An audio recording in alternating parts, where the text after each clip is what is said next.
नमस्कार, आपले बदलापूरमध्ये मी श्रद्धा तुम्हा सर्वांचं पुन्हा एकदा स्वागत करते। आजच्या या व्हिडिओच्या माध्यमातून आपण एक वेगळ्या विषयावरती चर्चा करणार आहोत। मुलांना जर तुम्हाला जर अभ्यासाकडे वळवायचं असेल त्यांचं मन, किंवा एखाद्या क्रीडा क्षेत्राकडे वळवायचं असेल, MPSC UPSC परीक्षा असतात किंवा इतरही कोणत्याही परीक्षा असतात, त्यांच्यावर त्या ठिकाणी जर त्यांचं मन वळवायचं असेल, प्रभाव त्यांचा त्या गोष्टीकडे पाडायचा असेल, तर तुम्ही काय करणं गरजेचं आहे या व्हिडिओच्या माध्यमातून खरं तर याच विषयावर आपण चर्चा करणार आहोत। आणि नेहमीप्रमाणे आपल्यासोबत आज सुद्धा उपस्थित असतील अमरेंद्र चितळे सर। चर्चेकडे वळूयात। काय सांगाल सर, काय करणं गरजेचं आहे? सगळ्यात पहिली गोष्ट म्हणजे अगदी लहान मुलापासून ते अगदी म्हाताऱ्या माणसापर्यंत कोणीही काहीही करत नाही जोपर्यंत त्याला त्याच्यामधली व्हॅल्यू दिसत नाही। ओके, त्याच्यामुळे पालकांचा म्हणा किंवा टीचर्सचा म्हणा, त्यांचं एक जॉब असतो, म्हणजे काम असतं की ती व्हॅल्यू त्या मुलांच्या डोक्यामध्ये ती घडवून आणणे। आता भरपूर पेरेंट्स असं म्हणतात की आमची मुलं आमचं ऐकत नाहीत। का ऐकत नाहीत? कारण ती व्हॅल्यूज क्रिएट नाही केलेली। भरपूरदा समजा तुम्ही काय मुलाला समजा सांगत असाल की हे कर बाबा, त्याचे किमान 3 तरी तुम्ही कारणं द्यायला पाहिजेत की त्या मुलांनी का केलं पाहिजे। पहिलं असतं लॉजिकल रिझन, म्हणजे लॉजिकनी त्यांना सांगायचं की हे केल्यानंतर हे होईल। दुसरा असेल इमोशनल रिझन, की हे केल्याने तुला काय मिळणार, म्हणजे तुला कसं वाटेल, म्हणजे हाऊ विल यू फील की हे अचीव्ह केल्यानंतर। आणि तिसरा म्हणजे की सेल्फिश रिझन, की हे केल्याने तुझा फायदा होऊ शकतो, तुला काय मिळेल वगैरे वगैरे, हे असं। पण एक माणूस होता रॉबर्ट सिएल्डिनी म्हणून, त्यांनी एक पुस्तक लिहिलं होतं खूप आधी, influence the science of persuasion. त्याची मराठी आवृत्ती आहे की नाही मला माहीत नाही, पण ते ॲक्च्युली पुस्तक सगळ्या पेरेंट्सनी, सगळ्या टीचर्सनी वाचायला पाहिजे।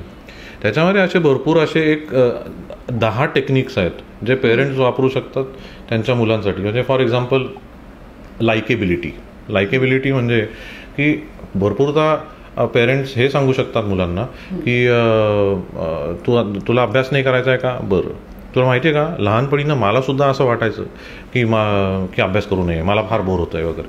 पण नंतर काय झालं माहिती आहे का, की मी मागे पडायला लागल्यानंतर मला माझे बाकीचे मित्र वगैरे सगळे चिडवायला वगैरे लागले, आणि ते म्हणजे अशा काही गोष्टी।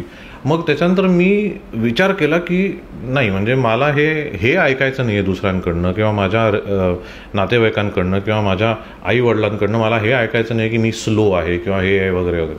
म्हणून मी असा जो काय अभ्यास करायला लागलो ना, की म्हणजे मग मी रँकरच झालो, म्हणजे क्लासमध्ये मी पहिला 5 मध्ये वगैरे यायला लागलो वगैरे असं। ऑफकोर्स आता हे बोलून परत पोरावर प्रेशर टाकू नये, असं म्हणू शकता की मला चांगले मार्क मिळायला लागले। हा एक म्हणजे लायकेबिलिटी, की माझ्याबरोबर पण हे झालं होतं, तुझ्याबरोबर जे होतंय ते माझ्याबरोबर पण झालं होतं, पण मी असं केलं, म्हणजे पटवून द्यायचं। हां, दुसरं आहे रेसिप्रोकेशन एक टेक्निक असं आहे की भरपूरदा आपण मुलांना सांगतो की हे काम कर, ते काम कर, हे रूम साफ कर, ते करत नाहीत। ओके, कधी कधी रेसिप्रोकेशन म्हणजे की बरं ठीक आहे, मी एवढं करतो, तू एवढं कर, आणि हळूहळू तुम्ही जे करताय ना, जेवढं करताय ते कमी कमी करत जायचं, म्हणजे आणि त्यांना पूर्ण ते हँडओव्हर करायचं। हे स्टीफन कोव्हीनी त्यांच्या पुस्तकामध्ये फार सुंदर प्रकारे एक्सप्लेन केलं आहे की गार्डन साफ करायची आहे तर आधी मी करायला लागलो ॲज अ पेरेंट, माझ्या मुलांनी बघितलं आणि हळूहळू मी त्याला काम देत गेलो, मी माझं काम कमी केलं, आणि मग तोच आता सगळं गार्डनचं वगैरे बघतो। That is reciprocation. आता भरपूरदा स्केअरसिटी अँड अर्जन्सी हा एक आणखीन एक टेक्निक आहे त्याच्यामध्ये, की आत्ता समजा तू अभ्यास पूर्ण केला नाहीस तर तू माझ्याबरोबर येऊ शकणार नाहीस बाहेर, तुला यायचं ना बाहेर माझ्याबरोबर, तर आत्ता कम्प्लीट कर अभ्यास। आणि स्केअरसिटी अँड अर्जन्सी, की नाही आत्ताच करायला पाहिजे, नाही तर मग मी जाऊ नाही शकणार। हे एस्पेशली जेव्हा मुलं हट्ट करतात की मला तुझ्याबरोबर यायचंय बाहेर वगैरे वगैरे असं, असे भरपूर टेक्निक्स आहेत छोटे छोटे।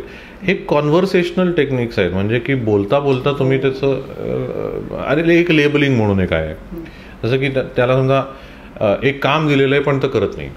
आपण भरपूरदा असं म्हणू शकतो की अरे पण तुझा ह्या कामावर इतका चांगला आहेस, तू का नाही करत? मी तुला इतका ट्रस्ट करतो, तुझ्यापेक्षा जास्त मी कुणालाही ट्रस्ट नाही करत। म्हणजे ह्याला जरासा हरभऱ्याच्या झाडावर चढवण्यासारखं आहे, पण आपण तो लेबल देतो की you are trustworthy, you are expert, म्हणजे एक्सलन्स वगैरे असे सगळे शब्द। याच्यामध्ये कसं आहे, याच्यामध्ये एक हिडन अप्रिसिएशन आहे, त्याच्यामुळे त्यांनी समजा ते अप्रिसिएशन समजा कबूल केलं तर मग they start behaving the way you are asking them to do. असे भरपूर आहेत ॲक्च्युली. अर्थात खूप छान टेक्निक, खरं तर बऱ्याच टेक्निक तुम्हाला या व्हिडिओच्या माध्यमातून समजल्या असतील आणि अर्थात या टेक्निक वापरणं काही अवघड नाही आहे खूप. म्हणजे दैनंदिन जीवनात सुद्धा तुम्ही या सगळ्या टेक्निक वापरू शकतात आणि मुलांचं कशा पद्धतीनं तुम्ही मन वळवू शकता, कोणतीही गोष्ट करायला लागू द्यात मग. तर ह्या काही टेक्निक्स होत्या त्या आजच्या व्हिडिओच्या माध्यमातून तुमच्यापर्यंत पोहोचवल्या. व्हिडिओ जर्नलिस्ट साहिल काळेसह श्रद्धा ठोंबरे आपले बदलापूर.